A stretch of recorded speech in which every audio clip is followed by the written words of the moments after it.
The Earth was once the center of the universe. It was flat. Then it was round, and it circled the sun. It was no longer the center of the universe. It was a tiny part of the Milky Way.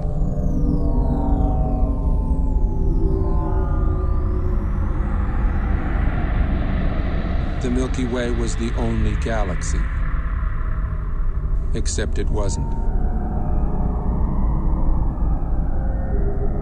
It was only one of billions of galaxies floating in space without end.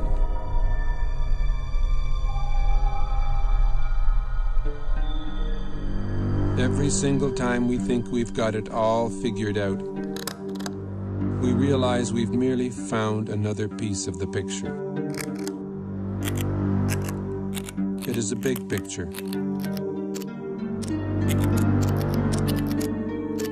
with many pieces.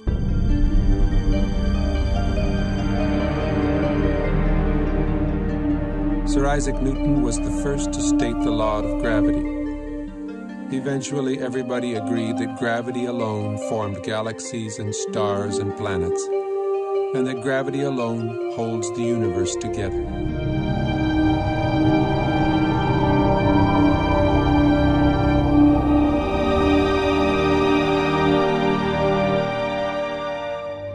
Then we discovered a force 1,000 billion times more powerful than gravity.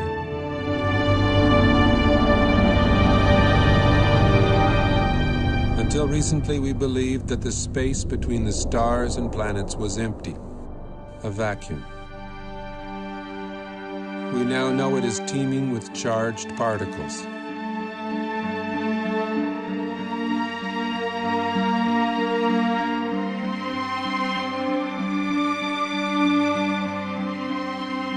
We see glowing electric filaments spanning millions of light years.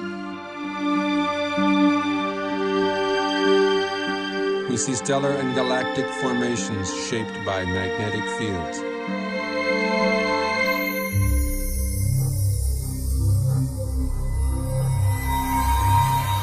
Only electric currents create magnetic fields.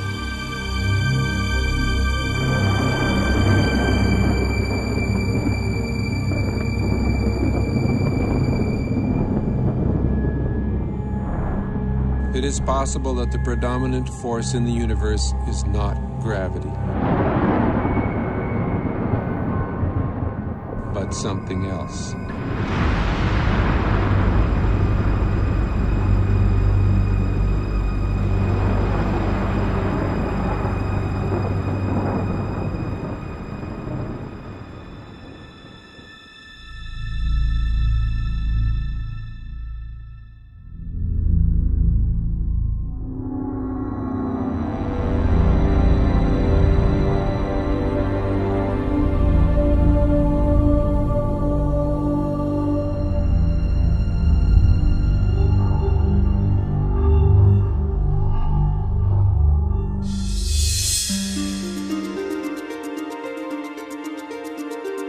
Recent discoveries in space have amazed and perplexed astronomers. Current popular theories in the sciences can neither predict nor explain the phenomena we are now observing.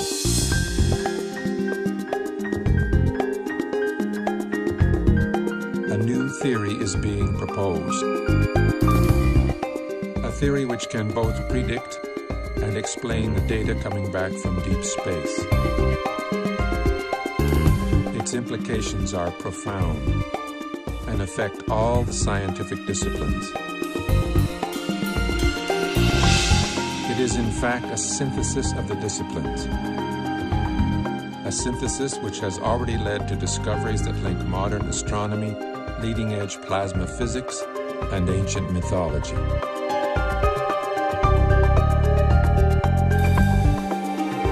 The electric model offers us a new interpretation of the workings of the universe, the history of our solar system, and even human history.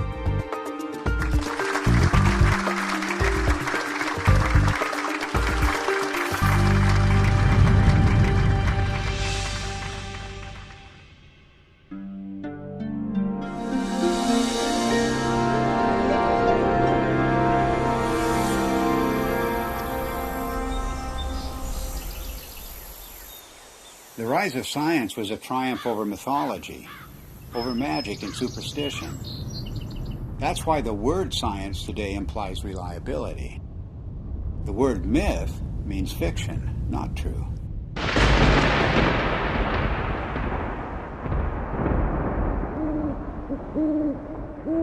And it turns out that the key to understanding the myths is the same key that is now helping us to understand objects in deep space, to understand the workings of the physical universe. That key is electricity. It was 33 years ago that I first began to wonder about these preposterous stories told around the world, what we call world mythology. What was it that provoked this incredible outpouring of human imagination just a few thousand years ago, just before the birth of the first civilizations?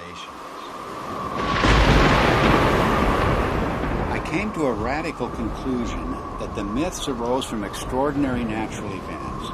Our early ancestors witnessed things in the sky that are not seen today. The events were awe-inspiring, both beautiful and terrifying. So it shouldn't surprise us that the myths are so incomprehensible. Well, of course they're incomprehensible. The celestial references are no longer present.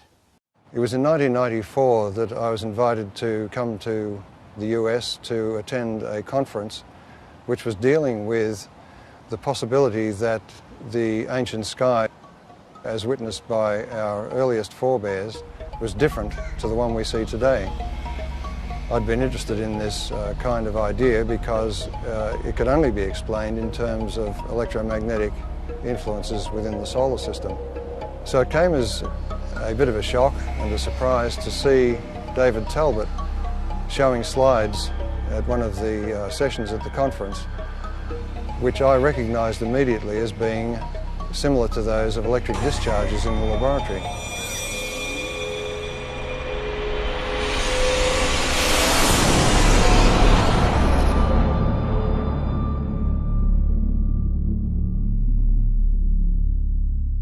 It was wonderful for me personally to come to my first Cronium meeting and hear Dave Talbot, and I still want to see some of those slides that he showed again and again and again that explained the white crown of Egypt and the rest of these things that he showed us, all from mythology, all from thousands of years ago. These things clearly were seen by civilizations that never talked to each other from the far corners of the earth. It all just clicked together like a three-dimensional jigsaw puzzle in my mind.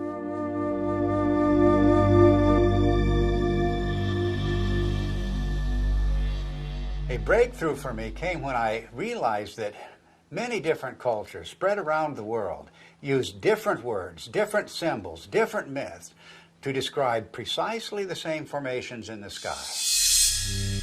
The Ouroboros, or celestial serpent biting its tail, for example, occurs on every habitable continent, but it has no ties to the world we now observe. Like all of the archetypes, it is part of an alien sky. A cosmic column rising to the center of the sky, holding aloft the wheel of heaven. And much more than a wheel, because this was the revolving cosmic temple, the city of the gods, the kingdom of heaven, always resting on the cosmic column. Then there's the image of the four rivers or pathways radiating from the center of the sky out to the boundary, the rim of the wheel. The simplest forms lead you invariably to the full story of world mythology.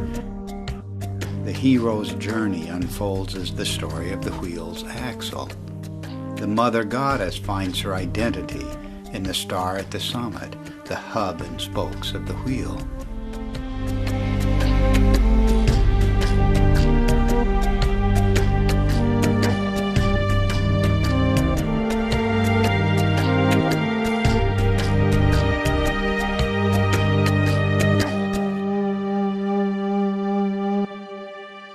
From childhood on, I've always had a deep interest in mythology, and I remember that as a child I was trying to draw up genealogies of the gods as provided in Greek mythology, and I soon found out that it didn't work, nor did anything else in mythology seem to work. There was no singular fitting explanation that would make sense of these stories. So I basically laid this whole subject to rest, and I didn't look at it for many years. Until I came across the work by Dave Talbot and Everett Cochran mainly, whose articles were real eye-openers for me. And as soon as I began to read these articles, it became clear to me that we were really looking here at a very important key to the unlocking of myth. And the recent findings provided by plasma physics are capable of providing that key.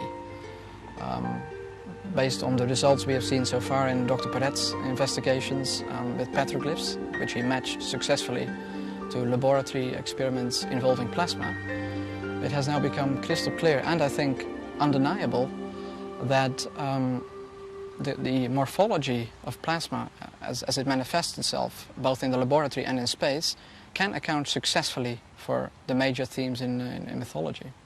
To find the true meaning of the myths, we follow a forensic approach. The purpose is to expose the points of agreement between the different cultures, because here at the level of the archetypes, everything is unified. There are no isolated themes of myth at the level of the substructure. This is like a holograph. Follow one archetype and its links to other archetypes, and you will find one story told around the world.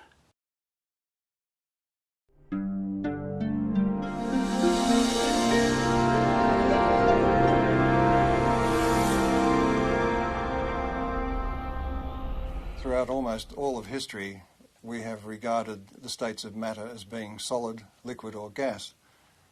But in the last century or so, we have found that there is a form of matter where the charged particles within atoms are separated to some degree or another, and that is known as a plasma.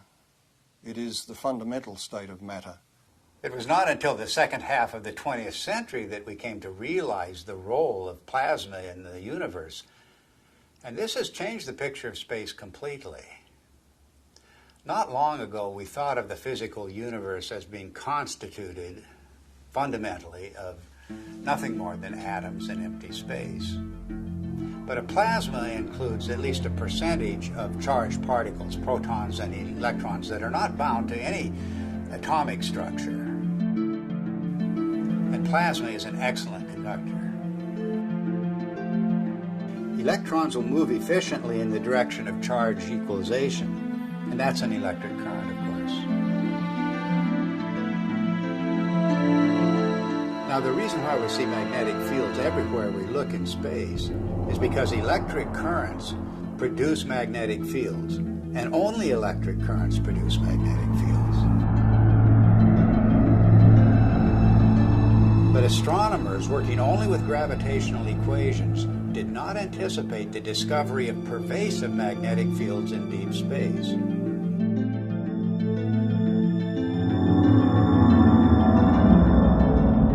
Electric currents also account for the abundant filamentation of space plasma.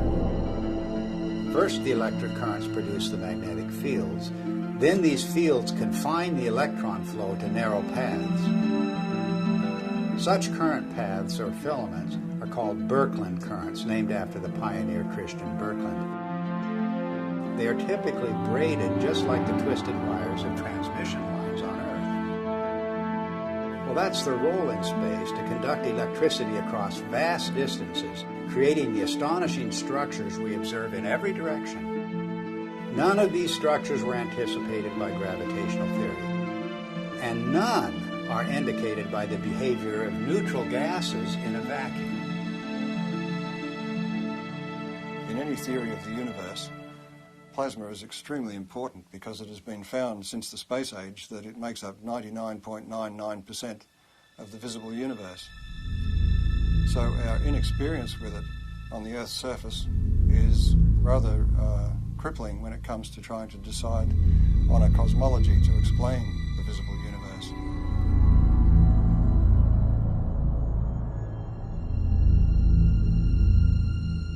Now, plasma behaves rather oddly compared to normal matter, the matter we find, the solids, liquids and gases on Earth.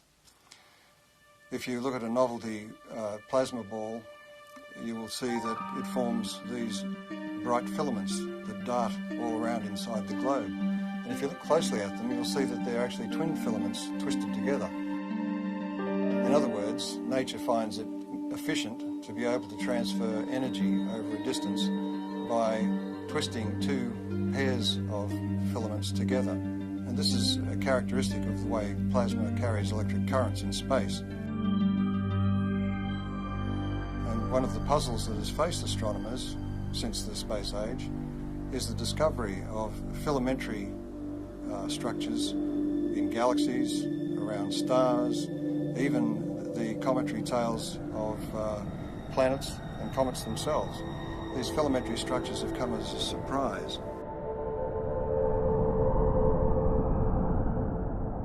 We now have plasma physicists who are doing important experiments in laboratories around the world, and one of the virtues of plasma experiments is that they can be scaled over an enormous number of magnitudes. In other words, a discharge phenomenon that may be seen in the laboratory that occupies only a few centimetres can be scaled up to the size of a galaxy, and you will see the same structures. Now, this introduces a new area into cosmology where we can do experiments on Earth which can verify our ideas, our theories about how the rest of the universe works. Some of the natural consequences of electrocosmology are the patterns that we see, both in the laboratory and in the sky. A very good example of this is the work of Dr. Anthony Peratt, who was a graduate student of the very famous Hannes Alfvén, who was really the father of electric cosmology. Peratt simulated on a supercomputer using just a cloud of electrical charges and a magnetic field, just using the laws of electrical science, not using anything to do with gravity. He simulated what looked like a spiral galaxy. And the interesting thing is that Peratt's spiral galaxy in the laboratory had exactly the same rotational properties as the real spiral galaxies that we see in the sky do.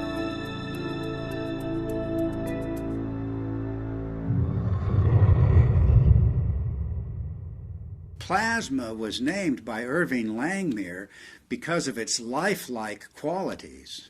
In other words, the similarity to blood plasma gave rise to the term plasma now used in the sciences.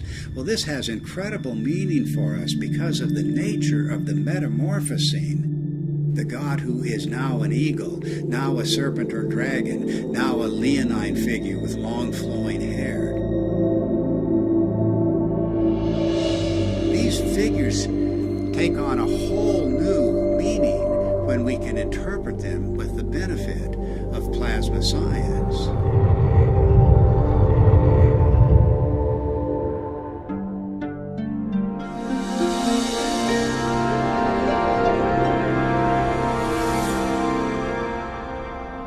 The new instrumentation that was developed in the space age expanded our ability to perceive things, perceive facts. We could now see things in the entire electromagnetic spectrum instead of just the narrow sliver of visible light. What you're seeing is the actual moment of deploy there when we take the switch to deploy, and it's so quiet. And we had sensors that were out in space. We were freed from the geocentric and anthropocentric order that had prevailed before.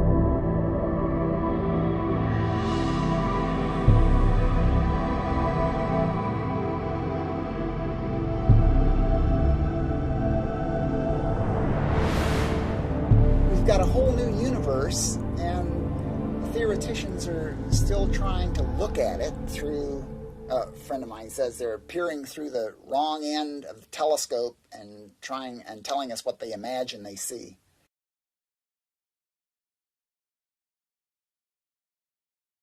Modern cosmology gives us a rather disconnected view of the universe. In other words, we are separated star from star by vast distances.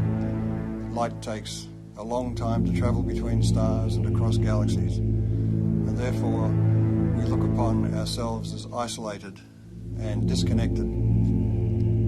The electric universe takes a different view. It says that we are part of the sun's environment, electrical environment, and the sun is a part of the galactic environment. And the galaxy itself is strung, like all galaxies, on huge electric currents flowing through the universe.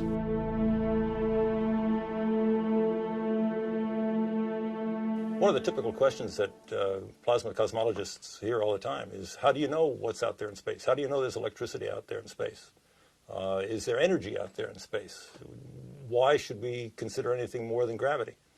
And the answer is that through the years, we've used optical telescopes, but recently we have what are called radio telescopes, and we've broadened the spectrum that we can look at the sky with.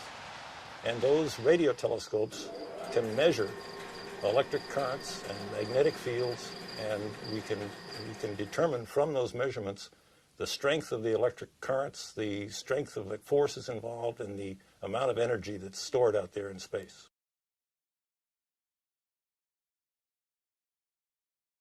The two major pillars of modern cosmology are based on the theories of relativity and quantum theory, and yet, as Einstein himself noted, the two are incompatible.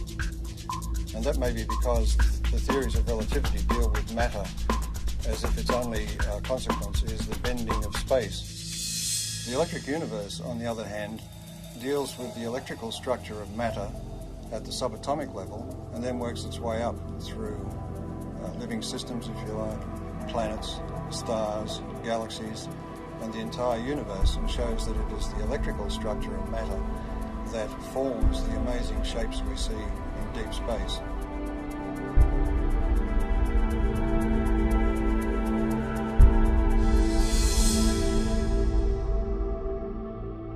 We can demonstrate the existence of these currents flowing between galaxies and between stars by the presence of the magnetic fields they generate. Magnetic fields are threaded through space at all dimensions, within the solar system, on the surface of the sun, between stars, and within galaxies, and even between galaxies. Now, a magnetic field can only be generated by electric currents. So in other words, to continue that magnetic field for any length of time requires that there be electrical power input into those magnetic fields. And that raises the whole question of where does this power come from? Modern cosmology is highly mathematical. In fact, we were joking before about the idea that the only people who understand cosmology are professional cosmologists. The basis of cosmology, really, if you hunt for it, lies in Einsteinian relativistic mechanics. And when Einstein promulgated his ideas, he totally and completely ignored anything electrical. And so the modern cosmology, with all of its ideas of omega and expanding universe and inflation theory and the Big Bang and all the rest of it, are predicated on a foundation which ignores almost half of man's knowledge about the way the universe works, which is electricity. It may sound like I'm dismissing Einstein and his theories of relativity out of hand, but we have to give Einstein credit for his integrity in pointing out that his theory did not meet his requirements, and that is that his theory had to be tied back to some form of reality. And there is no explanation as to why matter should curve space to give the effect of gravity. He felt that quantum theory, being a probabilistic theory, divorced cause and effect. And this is one of the things you cannot do in physics, is divorce cause and effect. Otherwise, you might as well give up and get a real job. But this is a puzzle that dogged Einstein through his later years, to the point that his followers tended to go off and use his geometrical explanations to conjure up things like black holes and neutron stars and so on, and the expansion of the universe and the Big Bang, without referring back to Einstein, who, with great integrity, said he wasn't satisfied with his explanation. One of the problems faced by astronomers after the space age began was to explain the discovery of very concentrated outbursts of energy in deep space. And that meant for them, since gravity is the only driving force available to them, that they required an infinite concentration of mass, because gravity is an infinitely weak force.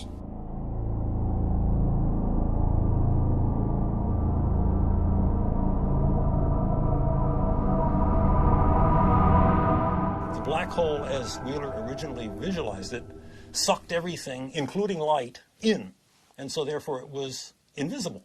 So he could postulate its existence, and we couldn't see it. And because we couldn't see it, we couldn't prove that it wasn't there.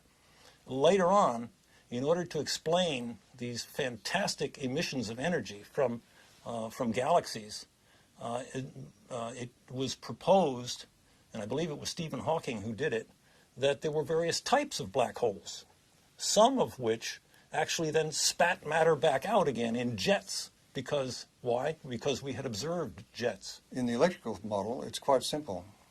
If you think about it, the power that's expressed in your own home, in the heaters and the electric motors and the lighting and so on, is actually generated at a vast distance away from your house. In deep space, the same thing is true. The energy which we see concentrated in these events, which are attributed to black holes and so on, can more easily be explained as the confluence of electric energy from different parts of the same galaxy or even from other parts of the universe. And it is this explosive release of energy which forms the vast jets that we see lit up and exploding from the centers of active galaxies. We also have observed double radio sources either side of galaxies. And that event was predicted by Hannes Alfvén, the founding father of modern electrical cosmology, and is still to this day unexplained by standard cosmology. One of the most interesting phenomena in the sky is the so-called pulsar. A pulsar is an object that is observed to put out pulses, both of light and radio activity, RF and the RF spectrum, and those pulses are extremely rapid. They are something like milliseconds apart, so it's like a extremely fast strobe light. And thinking of a strobe light, astronomers immediately leapt to the lighthouse kind of analogy, something that must be spinning around, a beam is going around, and it's going around so quickly that this thing goes flash, flash, flash. Well, once the repetition rate of the pulsars was observed to get up to in the millisecond range, that meant that this star that was putting out this beam of radiation would have had to be rotating at 300 times a second. And 300 times a second we're talking about the speed of a dentist drill. So the astronomers decided, well, normal stars couldn't possibly rotate at that speed. And so they postulated the existence of what they called a neutron star. A neutron star is a star that is so dense that it holds together so well that it can indeed rotate at the speed of a dentist's drill.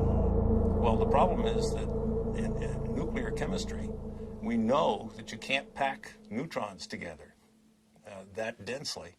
They will all fly apart instantaneously. There's a principle called the island of stability in nuclear chemistry that absolutely prevents that. So here again we have the standard astronomers or astrophysicists going directly against another well-developed science. In the electrical model, however, there's a very simple explanation for pulsars. Everybody is familiar with the idea that the pulses can travel back and forth on electrical transmission lines. Such uncontrolled pulses, for example, were responsible for the famous Northeast blackouts. A similar effect can occur between two binary stars connected by a plasma. The two binary stars act like capacitors that store charge. And if you reduce that in size to something you can produce in the laboratory, you can produce it in the laboratory, and it's called a relaxation oscillator. And electrical engineers use it and have used it for decades. The idea of producing pulses every few milliseconds is a sophomore level experiment in an electrical engineering laboratory. It doesn't require neutronium, strange matter, or any other fictitious device. All it requires is two capacitors, a battery, and a nonlinear resistor. And we maintain that that's exactly what a binary pair of stars connected by a plasma field presents. A typical ion in the solar wind, hydrogen nucleus, moving about 20 kilometers per second, which is relatively slow for the ions in the solar wind, in the magnetic field of the sun, experiences potentially magnetic forces that are something like 10 million times the strength of the gravitational force on that same ion from the sun. An interesting demonstration that illustrates very readily the relative strength of magnetic force and gravitational force is the simple idea of a ball bearing sitting on a wooden table. The entire mass of the Earth is pulling downward on that little ball bearing, and that's what prevents it from flying out into space. But a child can come along with a little horseshoe magnet and click, pick that ball bearing up instantly. The space age presents us with an interesting paradox. The technology of science is really quite extraordinary, and technology has taken us out into space, taken us to the moon, taken probes to distant planets, opened up whole new vistas in remote space with new telescopes and new ways of measuring what's happening in space. But the picture of theoretical science is much different. And many decades ago, assumptions began to crystallize in the theoretical sciences, beginning at the top, the queen of the sciences, as we say, which is cosmology. These theoretical assumptions have constrained all of the other theoretical sciences. Cosmology deals with the big picture questions, the first questions. How did the universe begin? What is it made of? How will it end? And so many popular theoretical constructs, from the Big Bang to string theory to dark matter and black holes, the formation of stars, formation of galaxies, all have arisen from assumptions first postulated by cosmologists. At the same time, these assumptions have defined boundaries for other theoretical sciences, working down from astronomy and astrophysics to the space sciences, solar theory, even Earth history, even human history, have all been confined by these boundaries established by the queen of the sciences, cosmology.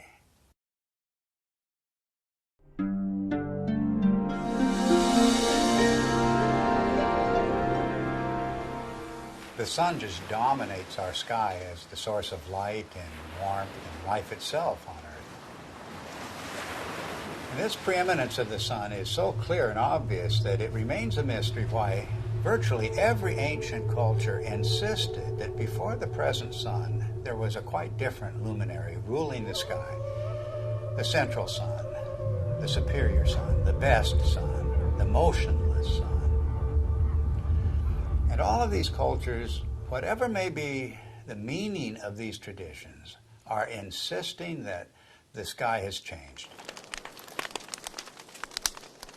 Of course, our ideas about the sun have continually changed. Only a few centuries ago, the sun was a campfire or ember in the sky. Then early in the 20th century, under the influence of gravitational theory, the sun was seen as a gravitationally collapsing nebular cloud.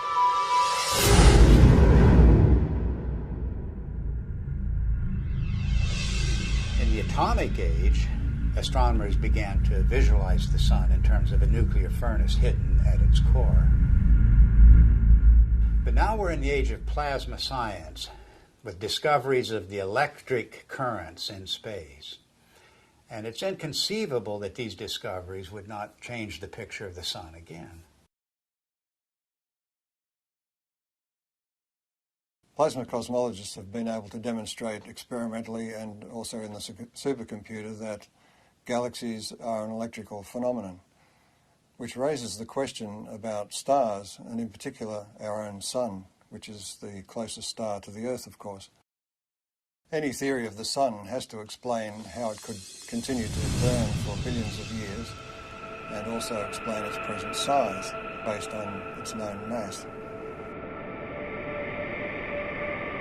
And of course, as soon as nuclear energy was discovered, it was grasped immediately as the energy source of the sun. But all of that assumes that the sun is disconnected and an isolated body, and that it must consume itself over its lifetime to provide the heat and light that we receive from it.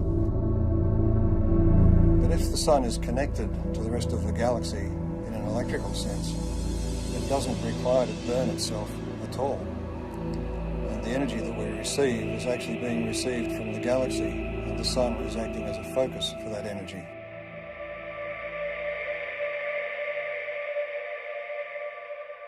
The sun is actually a fairly typical star.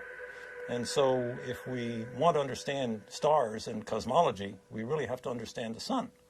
And the standard model of the sun, so-called, that astronomers are so very proud of these days, really doesn't explain very much about the sun.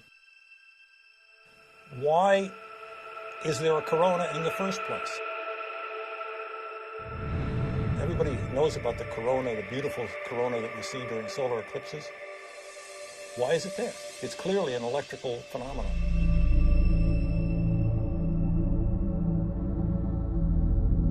One of the greatest puzzles about the sun has been, with a surface temperature of 6,000 degrees, high above that surface we have temperatures of millions of degrees. And the question has been, how do we get the energy from the centre of the sun somehow past that surface to heat the upper atmosphere of the sun to millions of degrees? In the electric model, you don't have that problem, because if the energy is arriving from outside the sun, the first place you expect to see that energy expressed is above the sun in its tenuous atmosphere.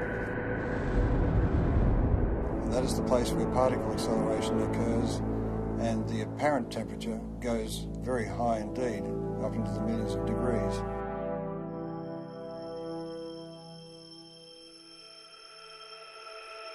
The fact that the particles in the solar wind accelerate, that is to say, increase their velocity with increasing distance away from the sun, the farther away they get, the faster they go.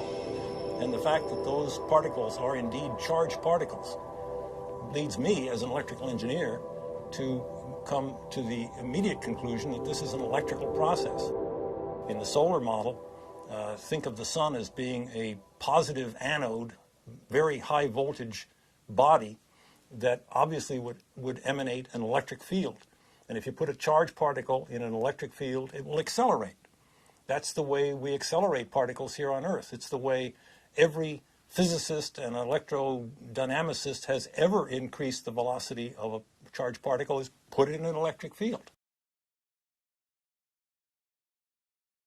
One of the features we observe on the sun, which have no business being there, according to the standard model, are sunspots. The most significant thing about a sunspot is the fact that the centre of the sunspot is dark. And if the sun is trying to radiate energy from its core into space, we should expect that it is bright. And if you think about that umbra, that darkest place in the center of sunspots, that's the place where we can see deepest into the sun. And just consider the fact that at that point where we can really see down into the sun, that's the absolute coldest place that we are able to measure. If the center of the sun is really a nuclear fusion furnace, it should be the hottest because we're closest to the source, and it's not the case. If you ask any astronomer, why are there sunspots? Why are the umbra dark? They will blame it on some sort of warped, twisted magnetic fields. They will say that it has to do with the solar dynamo, all of which lurk unseen like a big genie somewhere below the surface. These phenomena are only to be expected if the sun is electrical in nature. Astrophysicists make the claim that the solar fusion model has indeed been tested in the laboratory, and nothing really is further from the truth. Although each of the steps involved in the hydrogen to helium fusion reaction have indeed been verified experimentally, the overall experiment, the overall reaction, has never been produced in a continuous laboratory experiment. Continuous hydrogen to helium fusion has not been attained in the lab. The strength, in fact, of the electric cosmology is that indeed all of the mechanisms that the electrical people talk about have indeed been verified over decades, in fact, at least a century, in the laboratory. The plasma scaling is well known, and plasma and electrical experiments have verified every step of the way.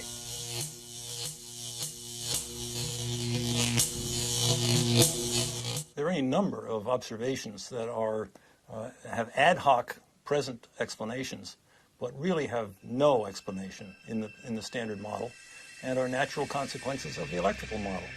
For example, heavy elements, the solar spectrum, the neutrino deficiency, the neutrino variability, solar atmosphere, differential rotation by latitude, differential rotation by depth, equatorial plasma torus, sunspots, sunspot migration, the sunspot penumbra, and the sunspot cycle itself. Magnetic field strength, the even magnetic field, helioseismology, the solar density, and the changing size. All of the observations that in that list are natural consequences of the electrical sun model. Standard astronomers tend to pass them off as being inconsequential difficulties that will eventually someday be solved. I maintain, and so do our colleagues here, that these are not inconsequential, but are rather death blows to the solar fusion model, because they are important. They're not secondary. They're primary falsifying observations for that failed nuclear fusion model. What I find so fascinating about the electric model of the sun is not just that it's a challenge to long-standing theory, but that it opens the door to the ancient world, to an electric sky. The electromagnetic phenomena that we now observe on the surface of the sun and in the vicinity of the sun are direct pointers backwards to the plasma formations that were seen above the ancient sky worshippers.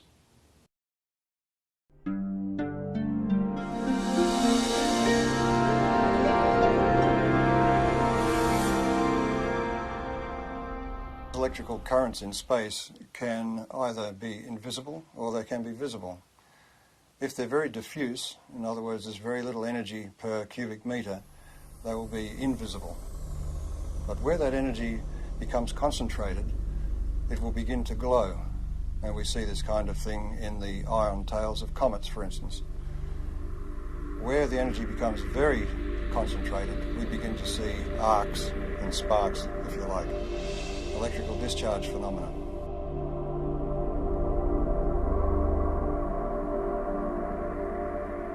The standard theory of comets comes from the view that the solar system was formed from a rotating cloud of gas and dust, and that the planets, in some fashion as yet unexplained completely, formed from most of that gas and dust, but there were leftovers.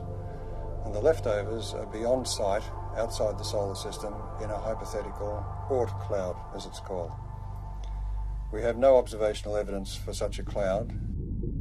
The electric universe model of comets is that they are actually parts of well-differentiated planetary bodies that have in the past suffered from electrical plasma discharge machining, and that some of the surface material has been lofted into space, so it is expected to be rocky.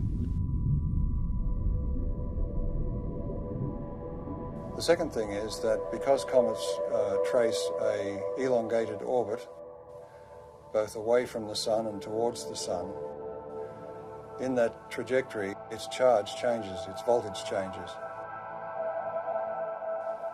Since it spends most of its time in the outer solar system, the voltage that it has reflects the voltage in the outer solar system.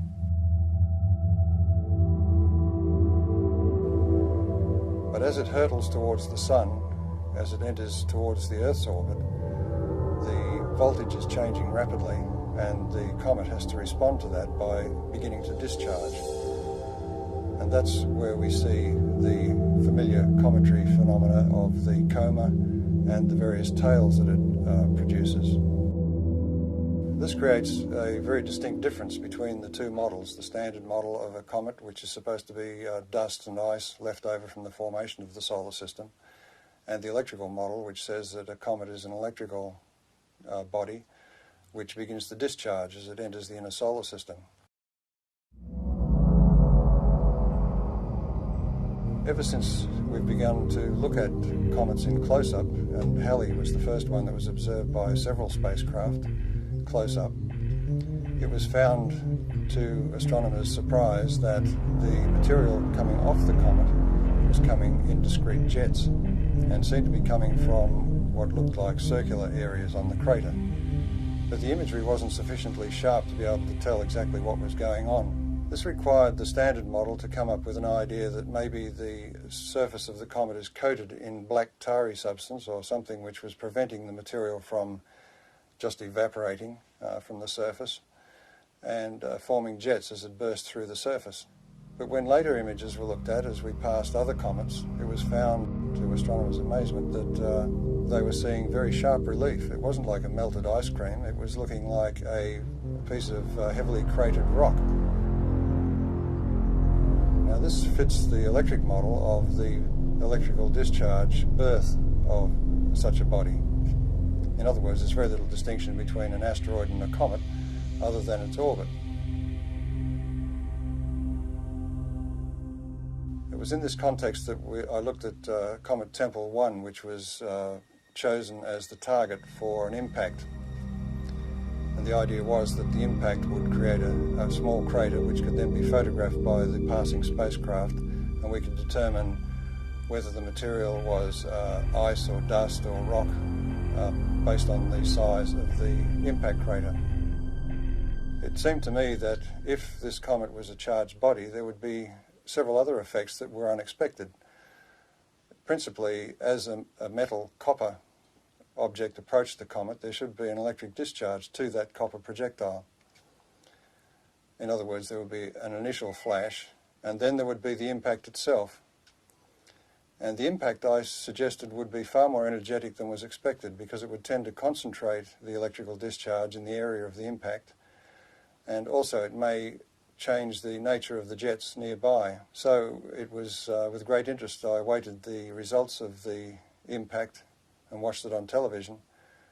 Before the impact, the astronomers in the assembled control room were worried that they wouldn't see anything, that the impact would result in a very small puff of dust, and that would be the end of it.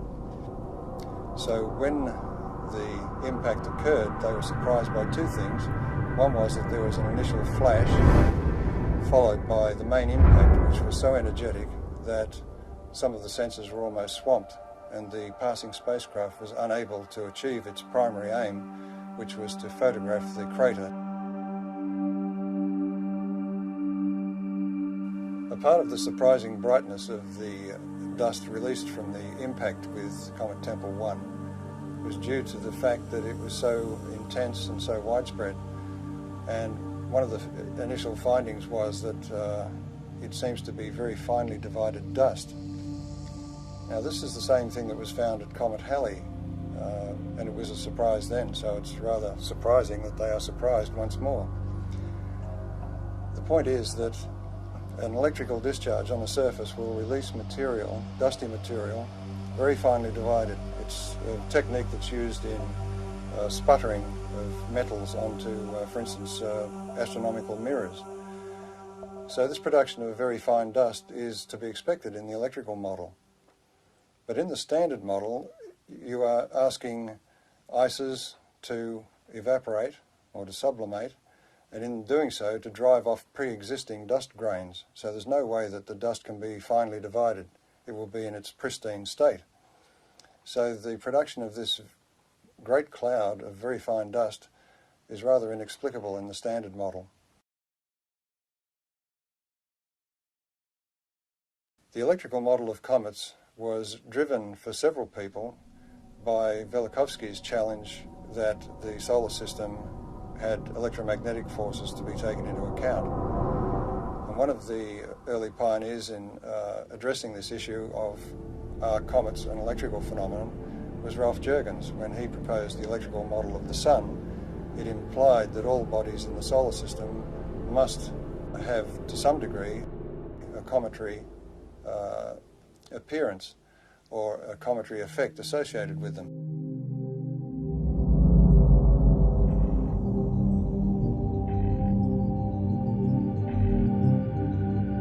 Ralph Jurgens, in his model of the sun, showed that bodies moving radially towards or away from the sun would experience electrical forces which could induce a cometary display, that is, a visible display.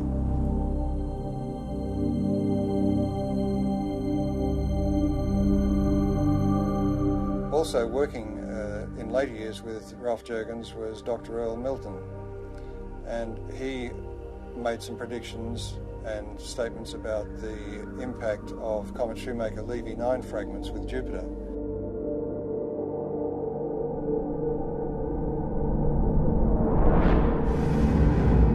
And his view of the electrical nature of those impacts was also vindicated.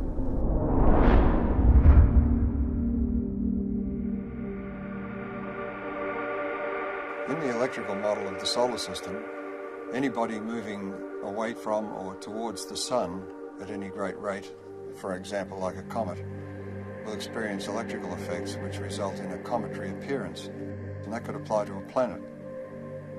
Now Velikovsky, in his research, found that Venus was described as a stupendous comet at some point in ancient times.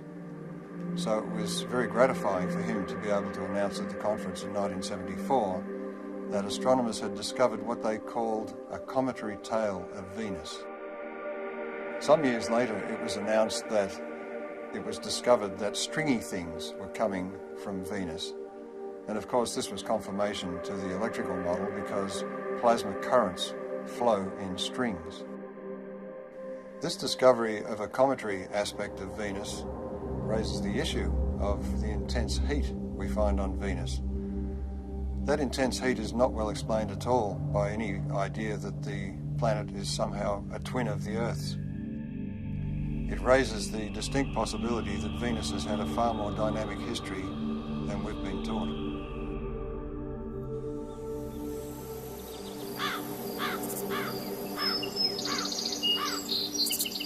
Our ancient ancestors were obsessed with the comet.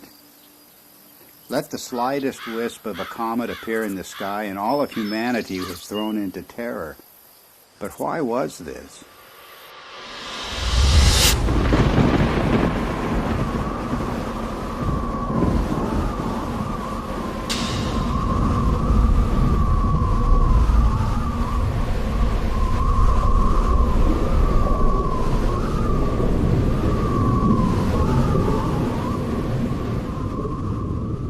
It was cosmic catastrophe that inspired the ancient words and phrases for the comet. The comet was the torch of the sky, the sword hanging over the world, the spiraling serpent or dragon, the spiraling sidelock or ribbon. The angry or lamenting goddess soaring across the sky, her hair disordered and blowing in the wind.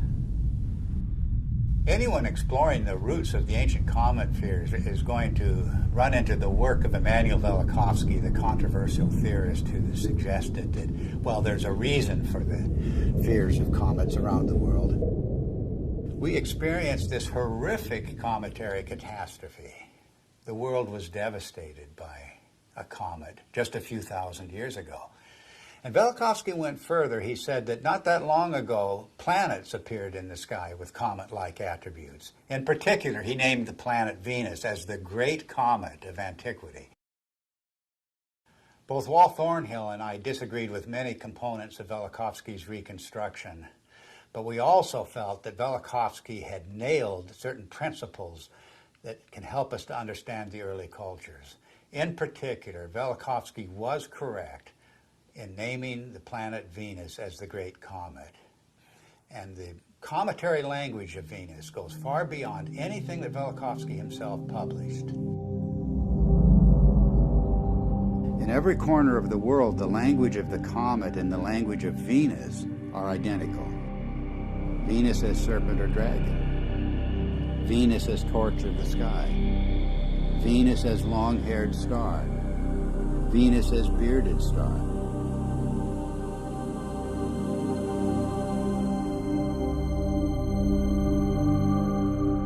The Sumerian goddess Inanna was identified as Venus. She was the Lady of Life. But in her terrible aspect, she became a dragon-like flame in the sky.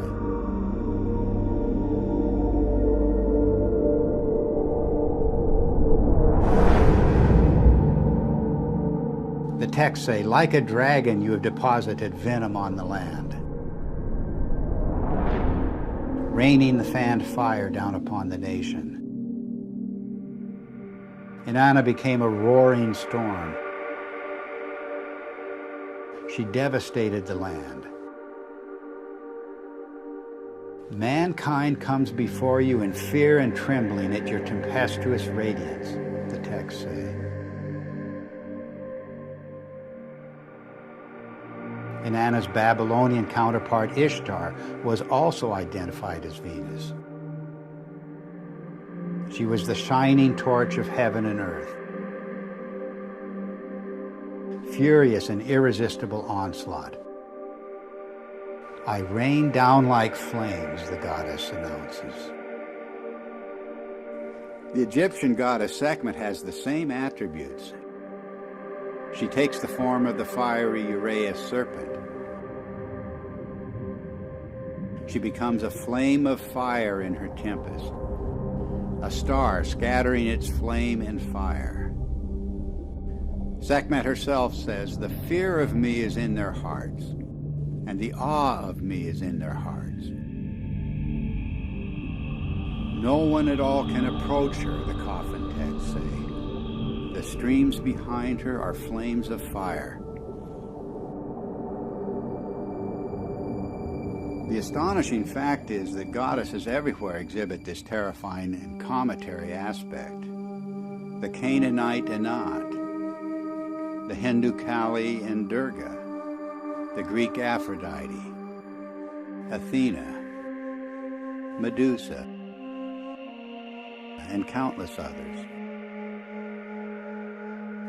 And of course, you can add numerous counterparts in the New World, from the Incan goddess Chaska to the Aztec goddess Xochiquetzal to the legendary Nokomis of North American Indian tribes.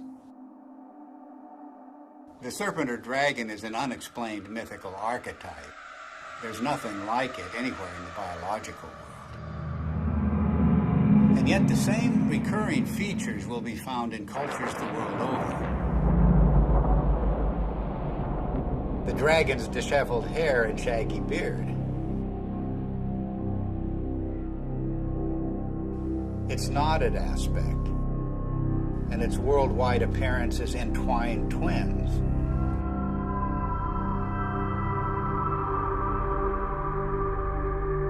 Its fiery or lightning-like emanations, and its effusive feathers.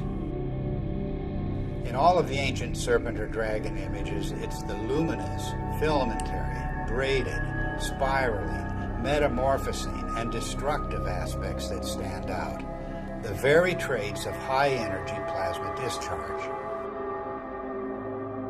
The attributes of these mythic monsters remain unexplained only until we see the hairy and feathery attributes of the electric arc in the laboratory. We see precisely the same thing in enhanced images of the comet's tail. And we see the same thing in the comet-like discharges of distant nebulas. Gases in a vacuum don't behave this way, but electrified plasma does.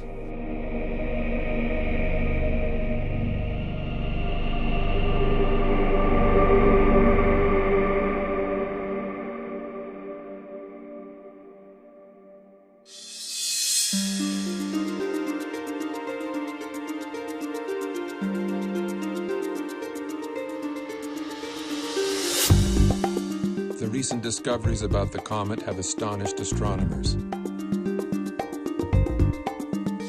Extreme ultraviolet light, X-rays, supersonic jets, sharply etched surface relief, and cometary nuclei fragmenting explosively. No one expected such high-energy events.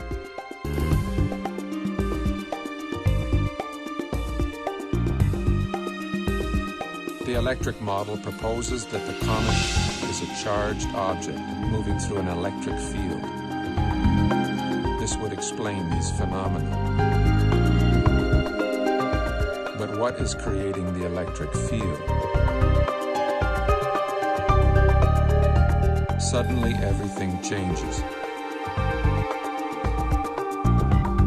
And we are talking about an electric sun, electric stars, and electric cosmology,